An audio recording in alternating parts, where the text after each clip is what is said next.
Hey guys, thanks for joining me in another video. So in this video, obviously we have to compare the HTC One M8 with another phone that has great build quality, and this is the 5S.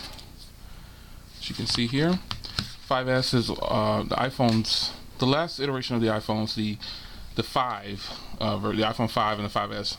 You know, they just have great build quality. So I want to compare them and show you what they look like side by side. It just kind of dwarfs the iPhone 5S. Unbelievable how small it looks. But at the same time, you know, the HTC One M8 is still very thin and it's not very heavy. I'll get into, when it gets to my first impressions or full review of the HTC One M8, I'll tell you about the weight and how it feels and all that kind of stuff, but in detail. But right now, comparing it to the iPhone 5S, it just kind of dwarfs it. You know, if you get into a spec war, obviously the M8 is much more powerful. It performs really well. I've been using it, and it just really does well. But you know, the iPhone OS, the iOS 7, is known to be a really fluid operating system, and what HTC has done with this one, they did a great job. So let's get into hardware. We'll go ahead and start on the back because that's where it really counts the most.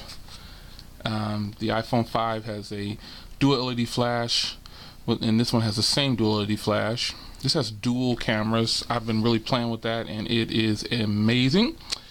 Hardware build on the iPhone 5 is still a premium feeling device. The aluminum body it just really works. It's a great looking device. That's not going to change. Speaker on it is really good quality.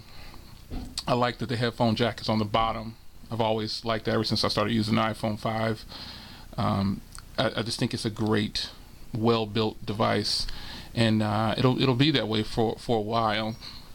Camera quality on the iPhone 5S, you know, the iPhone 5 and the iPhone 5S have some of the best cameras that are out here. They're just really good. But how does it stack up against the HTC One M? This is obviously, when I pitted this up against my other iPhone 5 against the HTC One, the HTC One just is a better built device, and they've definitely one-upped themselves by bringing along the M8.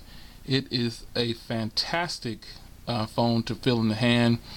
This color is the darker version. They have one that's the same color as the original HTC One, but it just looks horrible on this device.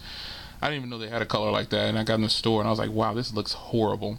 But the build quality on here, you just cannot beat the speakers on the front, the boom sound. This actually has a 5 megapixel on the front, and it is really, really nice. This has a 1.3, I believe, and the rear is an 8 megapixel, and this is dual 4 megapixel ultra pixel cameras. And you know what, the quality is better. Check out the other video I did comparing this phone with the original HTC One, and it trumps it. Not just saying that because it's new, but it actually does. What I've noticed about this phone is reception is tremendously improved over the last version of this phone. It tapers off on the device, so it is really, really, really, really easy on the hand. On the bottom, you've got a charging port and a 3.5mm headphone jack. You've got an SD card slot, a volume rocker, SIM trays on that side, and the power button is extremely flush up here, and it's an IR blaster as well. There's just not a lot to say about this phone. It's just a beautiful piece of hardware. HTC has one-upped themselves once again. I don't even have to test the speakers like I did before, boom sound and all that, you know, like I did last year with the other one. This device is gonna slaughter plenty of devices coming out. I did pass on the S5 as of right now. I passed on the pre-order because once I saw this, I said I gotta get it. I gotta see what it's like, and once I saw it, I fell in love right away. I do have the HTC One still, and that device is just a beautiful device. I think if you have that one, if you play with this one, if you're eligible for an upgrade or something like that, you might want to get it. This is available exclusively on Verizon. Today it came out at 12 p.m. Central Standard Time where I'm at. And they had two colors. Obviously I got this color. It's a better looking color of the two. but T-Mobile will have it on April 11th, I believe, and AT&T and Sprint can actually get it right now as well, but they have to order it online. So right now, Verizon has the exclusive bids on this phone right here, and they definitely have a winner. And as far as these two phones go, the iPhone, once again, is completely outdated in its look when you start to come into today's devices. And Apple, it is time for an upgrade. Now, granted, you will see the new iPhone later this year once it posts, or once it goes for sale, because I will have it. And I think that the dummy units that went out with the 4.7-inch display is going to be good, but it's time for Apple to do something completely different with the hardware and change the software a little bit. Alright, I will see you guys in the next video. HTC One M8 is definitely the clear winner in the hardware war once again. Good job, HTC.